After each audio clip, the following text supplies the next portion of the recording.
Hello, Lisa. Thank you so much for being on the show today. Hello, thank you for having me.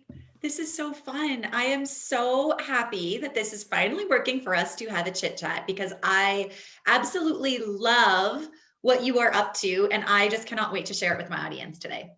Well, let's share away. Share away.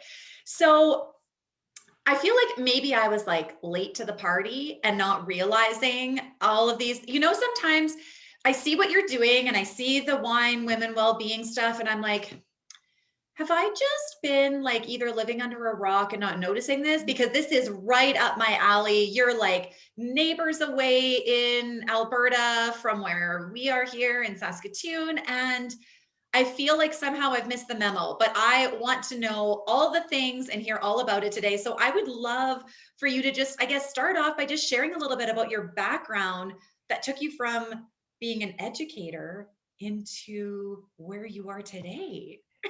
It was it was a happy accident, but I'm happy to share that story with you. So, yes, you mentioned I am an educator. My background is in educational leadership. I was an assistant principal of a school here in Calgary, met my husband, and very soon after he said, "So, my job wants us to move to France." And I was like, "Oh, okay," because I was always a traveler. From from the time I finished university, I went and taught English overseas. And then I went and was always doing these summer, like big, crazy adventure trips, like building a house in Peru and going to an orphanage in India. And not on, I just liked traveling and I had the summer off. So I would always find crazy things that I could get involved in random places all over the world. And that was my passion. Whenever I had spring break, I was always like gone to a beach in Central America somewhere. I was a traveler. And then I met my husband and he was a traveler. And I think that was probably like a big connection piece that the two of us had. But never did I ever have the desire to permanently move anywhere. I was very close to my family. I had like a pension. You don't move when you have a pension. That's not Right? something you do. It's not in the cars. My parents would not approve, and they did not at first. And so we moved overseas. We moved to Paris, and then we moved to the south of France. And I have two daughters that were both born in the south of France. And then we moved to rural Indonesia on a big island called Borneo in a town called Balikpapan. So we did not live in Bali. We weren't living the Balinese dream that you might imagine it, like surfing every day. That was not the Indonesian experience we had. And then we went to Africa and we lived for 2 years in the Congo. And it was only about 2.5 years ago now that we moved back to Canada. So you were not that late to the party because the party hasn't been around that Okay. long. Wow. Yeah. You guys, like, okay, I have two daughters as well. I'm like trying to fathom all, there's so many things we've spoken about that I'm like, okay, I lived in Asia for a year. I taught English. I got to travel to Bali, but did the paradise Bali, not where you lived.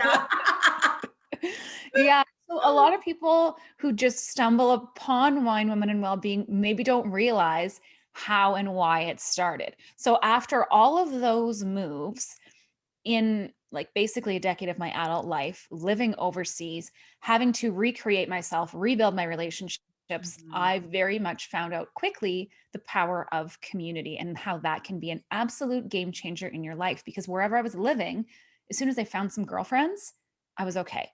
Yes. And if some of the places that were like, I feel like the crazier it got, the stronger your community needed to be. Like when you're Yes. living in Francophone Africa, in the Congolese jungle, when there's a community of women who speaks English, like boom, those are my people. Now I'm okay because you have someone to lean on. You have a feeling of connection and belonging.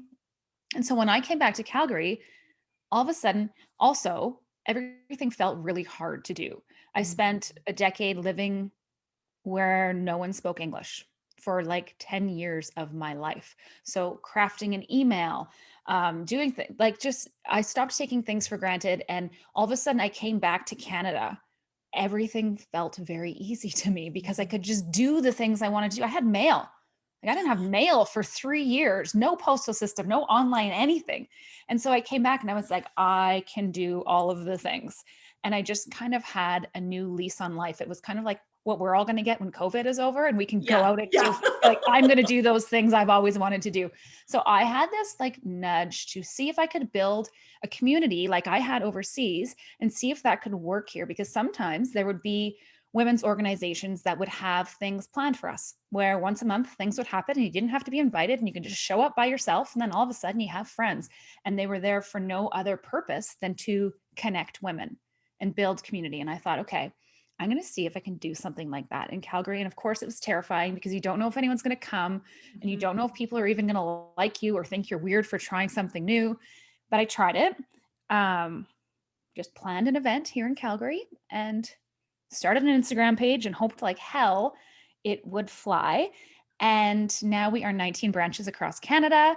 We have the Manifest Tour. We have our own wine box. We have a podcast launching in June. We are publishing books. Like, it has turned into something bigger and better than I ever could have imagined. And for a long time, it was just me while teaching full time. Oh my God. And I was doing this on the side, along with, being a wife and a mother. Yeah. And I remember at one point, I think it was maybe we were at like 12 or 15 branches a month, and I was organizing all of them. I was doing the Eventbrite. I was doing the graphics for the events. I was doing all of it. And someone said, well, you're an event planner. What do you think about this? And I said, oh, I'm not an event planner. I'm a teacher. They said, Lisa, how many events do you plan a month? Yeah. About 15. And she said, if you plan 15 events a month, you are an event planner. And I was like, well, I guess I kind of am. But it's just one of those entrepreneur things where you just try something and then you end up wearing all kinds of hats that you never thought you would wear. Isn't that the truth? Wow. What a great story. So that's where we came from. Okay. So I haven't been living under a rock. This is all the great timing. I love that you were able to use your experiences of just needing that connection from wherever you were living. And because I was just having a conversation this week with someone about how we're an expert because of our experience. 100%. We don't have to be, and I mean, as an entrepreneur, you sort of, like you said, wear so many hats that it is hard sometimes to identify what are the things that we're actually really good at versus things we maybe don't love to do because we just try to do all the things, and you just sort of have to sometimes until you can get to a place of not doing all the things, I guess. Yeah, which is an amazing place to be. I remember the first time I passed something off, I was like, I felt really bad doing it. I'm like, are you sure? If you don't want to do this, just tell me. I feel really bad asking. And then all of a sudden you realize that there are people in your circle who are way better at stuff than you are. And then you're like, oh yeah, you need to do this now. This is your job. You're way better than me. You get the angels hearing in the choir. So let's back up a little bit here. So you have all these branches. I want to start from, you've launched your first event and have this vision of connecting women together, and you aren't really sure where maybe it could go from there. And now the vision has come to reality because you're seeing where it can go from there. But what exactly, so if someone is attending one of your events or checking out Women Wellbeing, like, what exactly is this? Is this something where you can just attend events when you want to? Are you signing up to become a member of something? Like, how does one get involved with these cool events that are being hosted in cities across everywhere? So that's a great question, because as we grow, things keep growing with us and evolving. So there is a membership aspect now where you can join online, and there's like 12 different women who are bringing you videos a couple times a week on all things well-being, everything from like fashion tips to finance and everything in between. And so you can join and become a member of the sisterhood, and you can join that. And that's especially good during COVID. It builds an online community, but by no means do you have to be a member to join our events in real life. And the idea is that everyone is welcome. You don't have to have a membership to come. We just want to help women grow and build community, and you can just show up. You can come to one event. You can come to events monthly. We have women who, and it's not come and network and we're going to make you buy something at the end. That is the opposite of what it is. Right. But I love now in Calgary, I've seen relationships. I've seen women meet at our events, and I've introduced people at our events who've come by themselves. And then a year or however long later, I see that they've collaborated together and started their own company doing something, or merged their two companies together to do something. And I just think like, oh, that is so cool. And it just makes my heart happy, because some people are coming to events because they just moved to a city and they need to meet new people. And other people are coming because they're on maternity leave and they don't get to see other adults during the day. And other people might work from home, or they just don't have a job where they can meet new people. There comes a time, like when you're in school, it's easy to meet people because you're in school, and then you start a new job and maybe you meet people at your new job. But there comes a point in your life where do you go to meet new people? We don't go to the bar anymore like we did when we were in our 20s. Well, whatever, maybe you do, but it can be Yeah. difficult to meet new people. And there's clubs for different things. There's clubs for entrepreneurs, and there's different clubs that are just for moms, but there isn't always something that is just for women, whether you're an entrepreneur or not, or a Right. mom or not, or a mom who's an Mhm. entrepreneur. Like, whatever, you are welcome no matter what. And now we have women who are in their 30s or 40s, and they're bringing their moms to these events, and they're having a glass of wine, and it's just a really nice feeling of community. It's a reason to get out of the house when we're allowed to do that. And now we've Honestly. done the COVID pivot dance like everyone, and we've had our events online now, and it's not quite the same, but it is definitely better than not having any connection at all. Yeah, that's so true. I agree. I feel like it's almost gone in waves in the last year where it's like, okay, everybody's really gung ho and ready to pivot and we can do this. And then all of a sudden you like feel this little lull where everyone's just like, I never want to go on a Zoom call again. And Yes, then we like exactly. gotten our second wind. Okay, this is happening again. We can do this. Let's get online and meet people. But I love that that's sort of the premise behind it. Cause I agree. A couple of years ago, we lived in a different city for 3 years. And I literally felt like what it felt like to just be the odd man out. And you feel like you don't know anybody. You're trying to figure out how to meet people. I literally met the person who ended up being like my closest friend while we lived there by walking up to her on a playground like I was 5 years old. And we both were standing there having the same feelings at the same time because she also was recent to that city and didn't know anybody. And our kids happened to be like just playing together and walked up to each other and were like, hey, how's it going? This like awkward, it was like Yes. flashbacks to childhood of like, I'm so lonely right now and I want connection so badly. And you're right. Like where do you go? What do you do And when and I know that feeling, and it's exactly what you said. What that's how you can be of service yeah, to the world, basically. And I always say, when we were having events monthly in real life, when there was no COVID, I would say to people, like, just come. You don't have to come with a girlfriend. You don't have to come with a group of people. You can come by yourself. And that's weird and awkward. And I know that, but ask me how I know.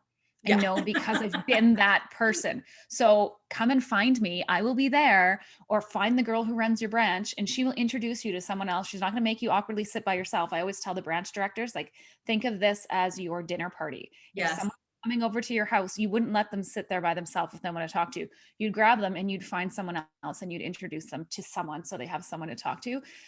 Because it's a huge step to go to an event by yourself and just to walk into a room and put your hand out and introduce yourself to someone. That's a big deal.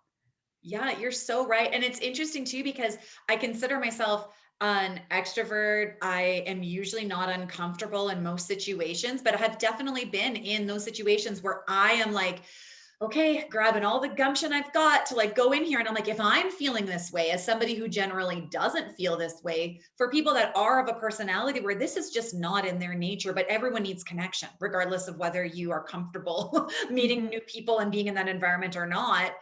That's a big deal. You're totally right. It's hard for everyone because I'm the same as you. I'm not very introverted. I'm usually pretty conversational. And to go into a room where I don't know anyone and introduce myself to a complete stranger, Yeah. or worse, introduce myself to a group of women who already know each other and I'm the complete stranger. Like, Yes. that's like they're having a conversation, you just awkwardly like get in there, but then it's done. Rip off the band-aid, get yourself in the room, introduce yourself to someone, and then boom, you're not strangers anymore.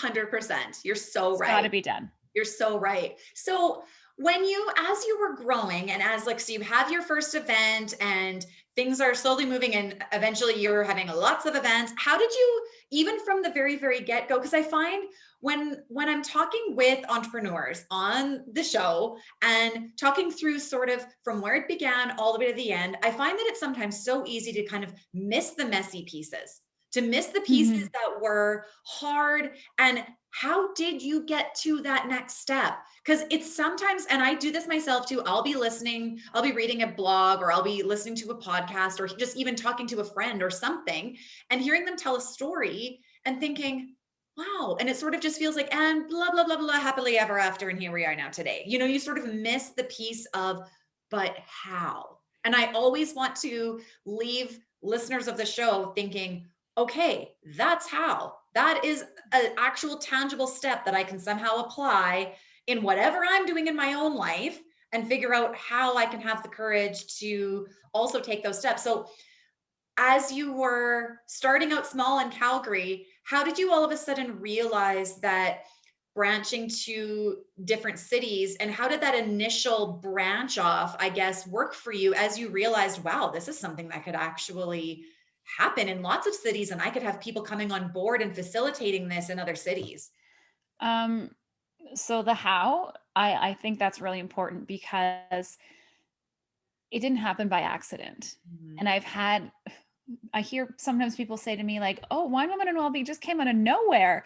And like, well, actually it came out of like lots of late nights and lots of time in front of my laptop and persistence and perseverance and really, really hard work and being my own cheerleader a lot of the times. And Mhm. I think people forget that. Even when I started, my husband is very supportive. I told him I had an idea and he was like, Lisa, you don't need another idea. Like, can you not have another idea? Actually, we don't have time with the ideas you currently have. But I'm like, okay, I'm just going to cheer myself on here and I'm just going to keep going. And then, 2 years later, he's like, okay, yeah, well, yeah, maybe you were right on that one. um, but how we started expanding was actually my roommate from my master's degree. I did my master's at St. FX in Nova Scotia, and she lives in Halifax. She's a teacher in Halifax, and she kind of watched me through this process because I mean, that was 2005, 2006 maybe that we lived together, six, I think, and 2006, 2007. So now we're at 2021. Like that was a long time, but I don't see her. We're on the other side of the country. So what do? We connect through online because that's what you do. So online connection is better than no connection at all. There's another perfect example of that. Yeah. And she watched all my time overseas. She watched me come back to Calgary and she was just like a cheerleader from afar. Once in a while, she just send me a message. I love what you're doing. Like, good for you. You're like trying something different and I love watching it grow. And then I was like, think we could do it in Halifax? She was like, me? What? Me? But she's very much on that. She's all about personal development and like cheering on women and empowerment. And she's like, okay, well, we could try it. And so we didn't know what we were doing. And didn't even have a website. I was just running off Instagram at that point. And I built out a website and I kind of made this document. And I imagined when I was making this document, and I still use the same document, by the way, for the record. I just sat down in a Word doc and then I made it a little pretty and added some things in. But I made this document that, okay, if didn't know anything that I was doing, walk myself through what it takes to get a Wine Women and Wellbeing event up and running and all of the steps. And I just wrote it all out for her with like a checklist at the end, like, okay, it's event night. This is what you need. Don't forget. And it had all the things. And I sent it to her. And I was like, let's see if this will fly. Let's see if we can do it. I remember being so nervous the night of her first event. And like she's 3 hours ahead. And then she called me after and she's like, holy shit, the energy in that room was just incredible. And I was like, yes, I Yes. knew it. Because women are women are women. Because I experienced it on 4 different continents. So it doesn't matter the size of your city or where your city is located. We all need connection. So I was pretty confident that it would work there.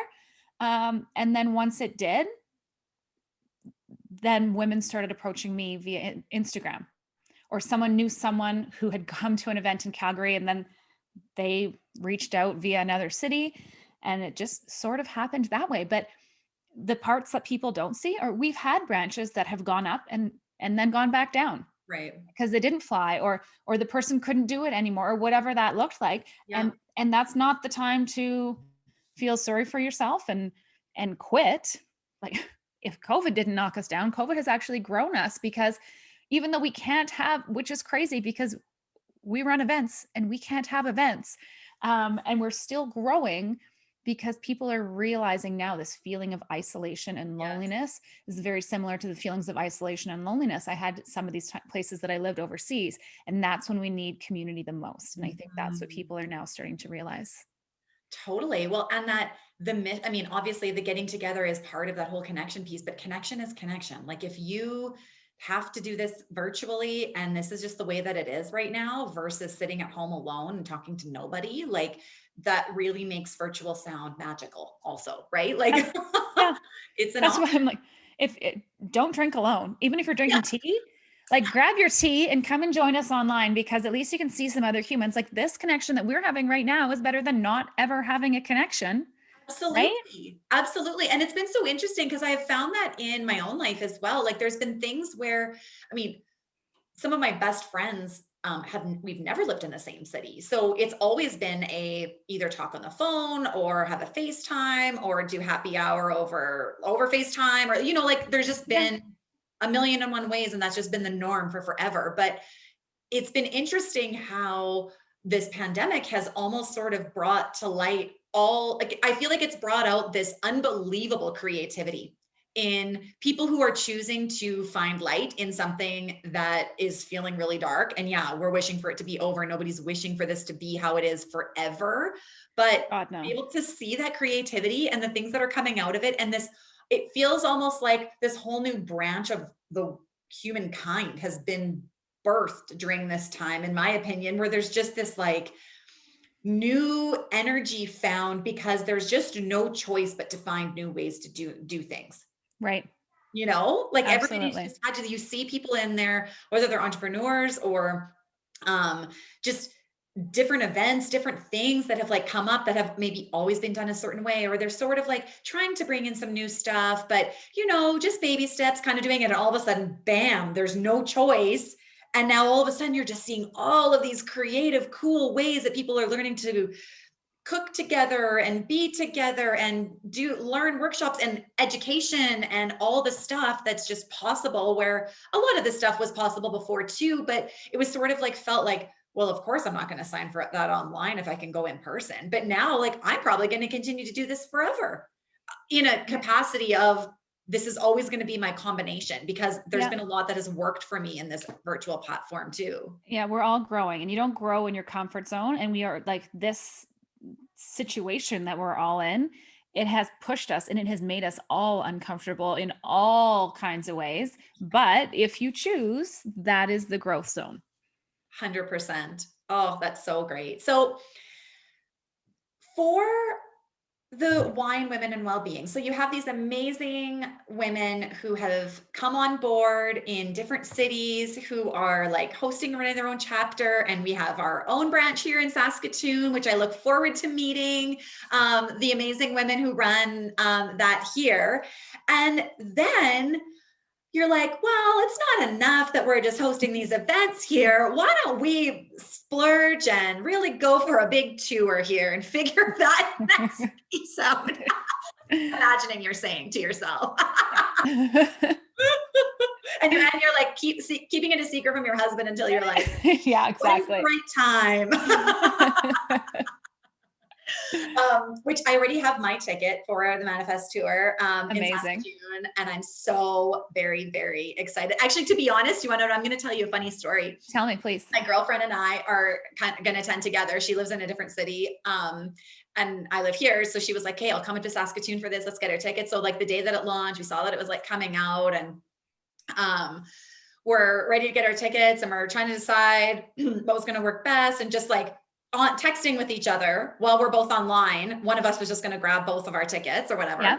And we're online and we're looking, and both of us, and this is, like, absolutely crazy, because like we've all been being like super careful. Nobody's like trying to be unsafe and all these things, but we're looking and we're like, wow, they must have this like really figured out to like have this launch You thought it right was away. this And year. we're like, this is right away. She's like, she works in like a corporate job. She's like trying to take time off work. Like, how can I like make this work to like get to Saskatoon? And we literally buy the tickets. We're like, getting the VIP, doing the whole thing. We're so You're excited. all in. We're all in. And then all of a sudden we're like done. We have it booked. It's all confirmed. All of a sudden she calls me back. She's like, shit, not for another year. Like, I got lady balls, but my lady balls are not that big. As an event planner, I was like, what am I missing? I need to find out like what these protocols are that this can happen, because they must be doing something so right. I wish it was. No, we were just giving some people something to look forward to. Well, it's working, my friend. And we're so excited to go. But yeah, we had a good laugh about that, because we were like, oh, gearing ourselves up. We're like, okay, we're just going to have these sitting here for a while longer. We'll just let the excitement last until next year, which will be so great. I'm so excited to like actually get to be in person doing this. So tell me a little bit more about the tour, and how did you decide to kind of branch into trying something a little bit different? And I am assuming you're kind of like touching base with a lot of your chapters like in this, where you kind of get to piece this all together as you build this tour out. Well, I'm going to call her your hometown hero, because she's my hero. Yeah. Jess Tatu had a big part in this tour happening. And I just think like I don't have enough good things to say about that woman. And she is so empowering, and she's lives up to every title that she's ever award she's received. So she was going to be speaking at an event for us, a Wine, Women, and Wellbeing event in Calgary. And I hadn't met her yet in real life. I had seen her speaking with Jillian Harris at the Women in Wealth Gala. And she's like, well, I'm going to be in Calgary. Do you want to have a drink? I was like, yeah, I want to have a drink. So I'm like, but it's going to have to be after school, because I teach till 4:00, So I met her after school and we went for a drink, and her and I just hit it off right away. And we started talking about all the things. And now that we're friends, and her and I have had a lot of conversations about this, she said, because I asked her, I'm like, why did you push me? Like, what made you push me to do that? And she's like, well, I saw myself in you.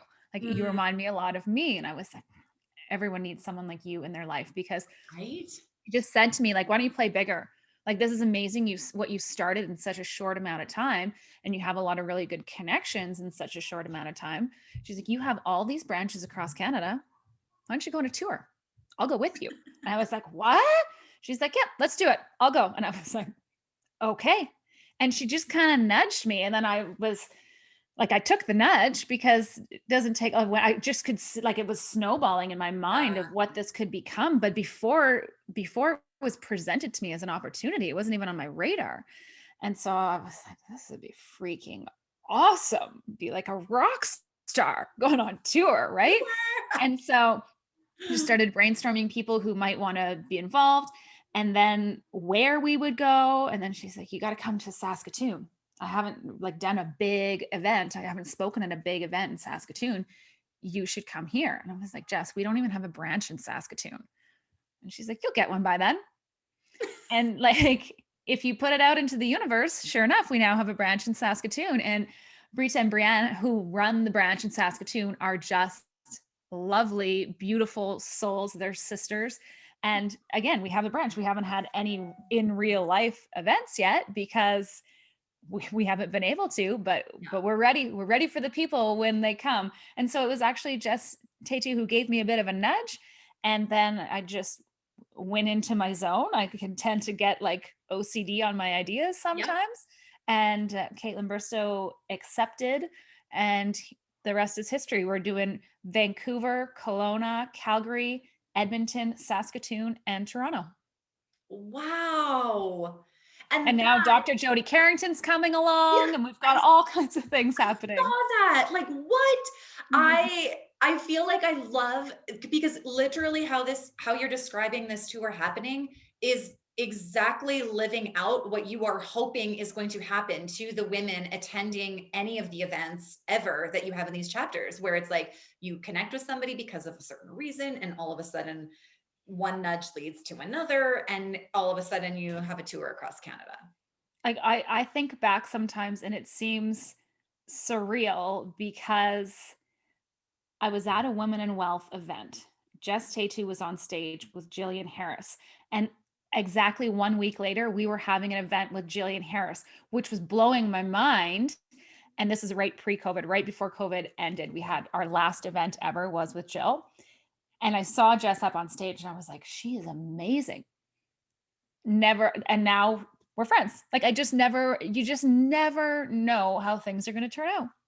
Now we're going across Canada on a road trip. Here she is on tour. Yeah. I know. Like, I love that. I mean, I couldn't, everything you've said about Jess is just so true. She is just the loveliest. And I've had the pleasure of having coffee with her a few times, and going into the spa, of course, here, where I like always hope that she'll be there so I can say a quick hello when she's like popped in. But yeah, like I think that for women to be able to lift each other like that, and the concept of like women supporting women is sort of this like term that's kind of like become like an overused cliched term, but nonetheless actually the nudge that you were given to be able to have you be rise, rather than, oh yeah, I'm going to go start something on my own, even though this was sort of an idea that you had.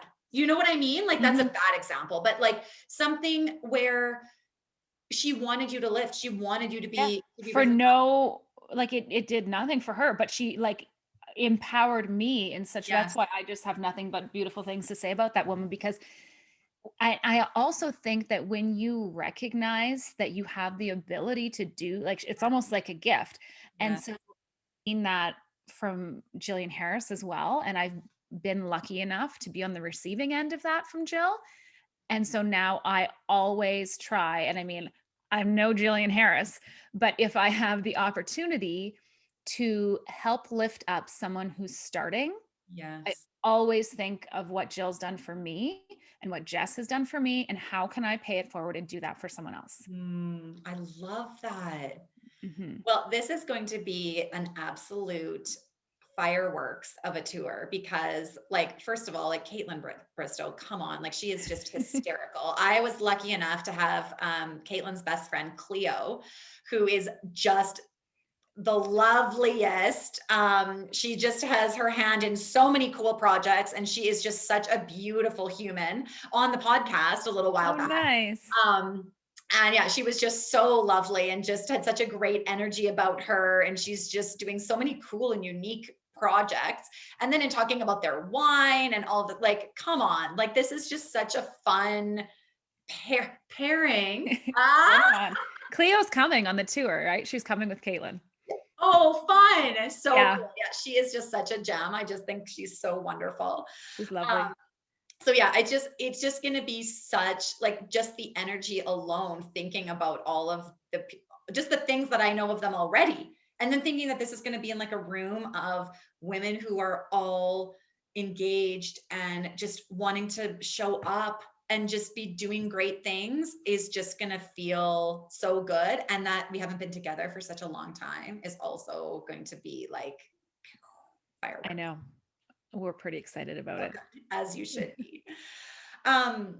So what would you say in the way that you, how do you find, like with your team, as you have like these different branches and you're like running things where you are and trying to keep a handle on everything from a like bigger scope perspective, how do you find that you stay connected with your team and with all of the people that are doing these things separately? And I know obviously technology plays a huge part in all of our day-to-day lives as business owners and that kind of thing, to stay connected, but connection with them when they're sort of all in different parts of the country, they have a similar they're running similar events and stuff and have a similar thing that they're doing, but every province kind of has their own unique like feel and culture and like different things that go on with it, I find at least. And I Absolutely. think it would be an interesting dynamic to sort of feel like you're trying to like stay consistent with what you're doing, but also still kind of having that flexibility to allow those muscles to be flexed in each province or wherever you are,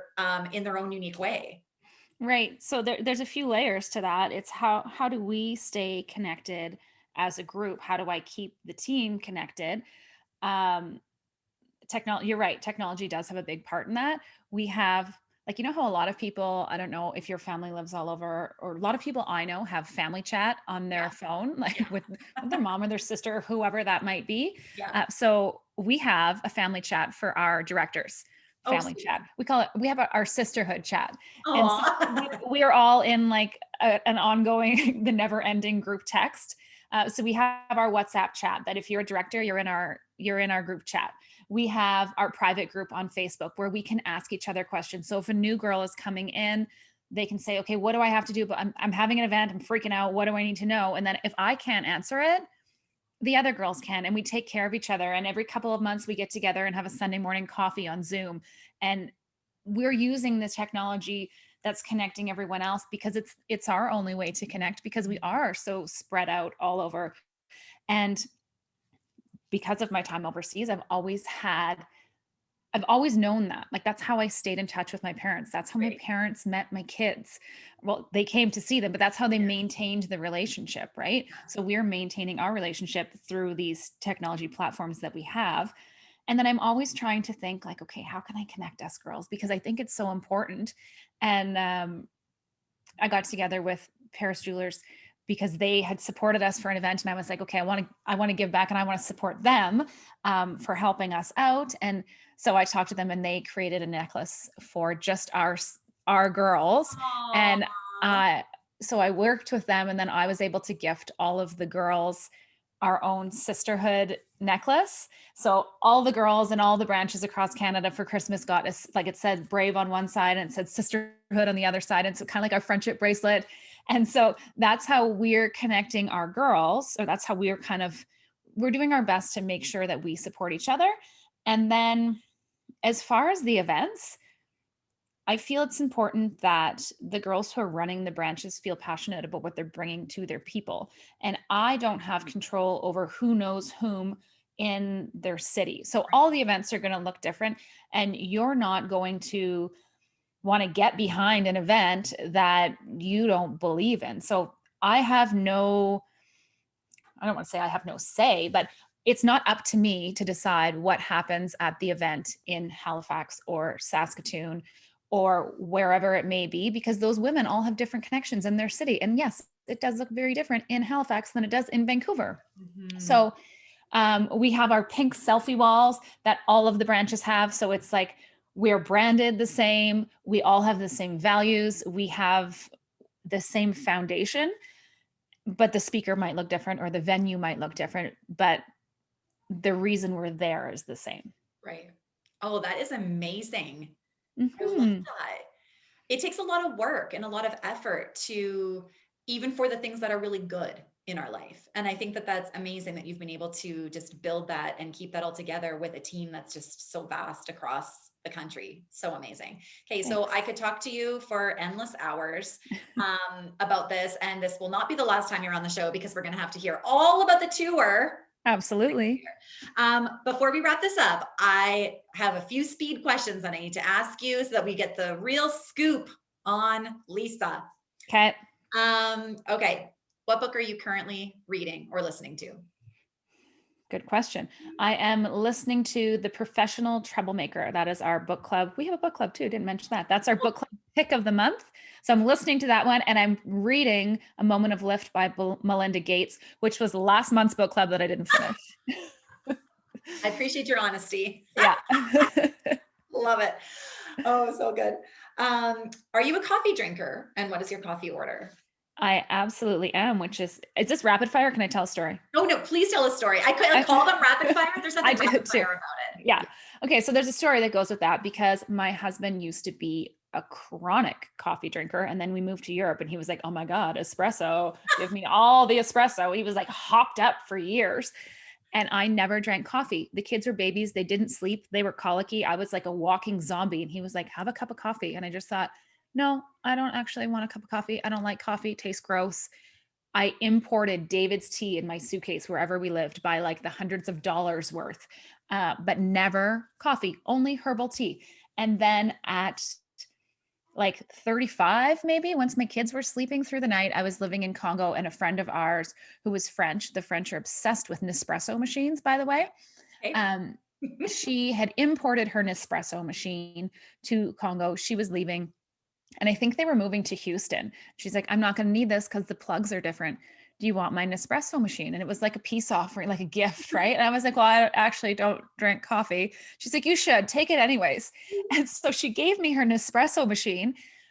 And I was just like, what am I going to do with this? And so I just started drinking out of boredom, basically, because I was living in the Congo. And then I found that it became this nice, like, ritual to just make a cup of coffee and drink in the morning, even though I was like, oh, I'll get some vanilla almond milk and put it in there. And so I didn't drink coffee until I was like 35. And now I am addicted to Nespresso machines. When I was teaching, I had one in the filing cabinet of my desk because I don't think you were actually supposed to have, and it was like some kind of OH&S thing that you couldn't have anything plugged in your classroom. Right. I hid an espresso machine in the bottom drawer of my filing cabinet. And like, I am that obsessed because I didn't want to walk down to the staff. I have one in the staff room at one point. Like I'm all kinds of crazy. So my coffee order, you'd think, was Starbucks, but I didn't have Starbucks for so long. And then I taught in my own neighborhood, and there's no Starbucks in my neighborhood. So I'm a home brew kind of girl. And my order is any kind of espresso. I buy by color because that's just who I am, Right. not by intensity. I'm like, I want the pink one. I want the blue Those one. are so cute. Yes. And then silk hazelnut creamer, silk almond creamer, Yeah. the little hazelnut one. Like we road tripped across Canada I'm from Thunder Bay, drove to see my parents last year, brought the Nespresso machine and my silk almond creamer with me for the road trip. So that was the long answer to that question. I absolutely love it. Hit me with the next one. Ready. Currently in where you're at in your life, what would you say the theme song of your life is? Don't Stop Believing. Oh, I love it. Don't stop believing. Oh God, stop, Lisa. Don't stop believing, but please stop singing. So good. What is your favorite junk food? Chips and chocolate, both. Can I have two? You can, because I also the salty and the sweet. Can't do one. It's like both, and then it feeds off the other, and then you're like, okay, I'll just a few more chips. Oh man, now I need something sweet, and it like never ends. I love chips. I love chips, especially like if I'm going to have a glass of wine, I have to have chips. But after dinner, I always need a little square of like Lindt chocolate. It stays in the door of our fridge at all times. Me too. That is exactly. It's just so good. Just a little something, you just need a little something. Actually, I was on a Spade and Sparrows wine event a while back, and they did junk food pairings. Perfect. Right. And it was just like pairing it with these chips and pairing it with these like sour candies and all these things. I'm like, who knew? So good. Yeah. Okay. When was the last time that you really laughed? And what were you laughing about? It's COVID. Why are we laughing? We're laughing at ourselves, probably. The last time I laughed, I would say, so we're publishing these books, Her Voice, and people can submit stories, and every story is going to be written by a different woman. And my aunt submitted a story on sisterhood, this particular book, think like Chicken Soup for the Soul type thing. So this particular book that she submitted, her story was on sisterhood. And she was telling this story that I was actually in. And so it was about this trip that her and her sisters took to Europe. I was living in Europe at the time, so I joined them on this trip, and it was like just ridiculous. It was like Mom's Gone Wild, Aunt's Gone Wild. Like, do you know what I mean? They were like falling in pools and peeing their pants, but just like they got lost. I jumped off a train. It was just a freaking gong show. And so did you just lose? Oh, there, just cut out for a second in my own ears anyway. Anyways, to hear this story like 15 years later that I hadn't really thought about, and then to hear her perception of it and her perception of me in it was just, I had tears running down my face. And Marcy, who's in charge of our book club, who was also editing these, she was like, "Are you okay with this story? Like what your aunt is saying and about you?" I'm like, "Oh yeah, it's all good." She's like, "Lisa, she's a little flighty or so." And I'm like, "Well, it could be true. It's all good. Yes, you don't need to edit that out at all. I have full permission." This sounds like it could be expanded into a whole movie, like into a Yeah. whole thing, right? Yeah. Oh my word, that is hilarious. Last but not least, where is the place you are most looking forward to traveling when Oh, you I can see. I cut you travel? off. I'm like, I'm ready to answer before you even Yeah, done. go. Send me to Italy. Send me to Italy with the food and the wine and the people who talk with their hands, like the warm weather and the beach. Like, I just love Italy. I knew we were kindred spirits. Yeah, Right? 100%. That sounds so amazing. Lisa, thank you so much for being on the show today. This was such a delight to hear your story. It was so And fun. right, so good. And I will tag your all your links in the show notes and the tour and all the things so people can find out where you are. Go follow her. This is like so much fun, and I'm just so grateful to have met you. Thanks for having me, and I will see you in Saskatoon.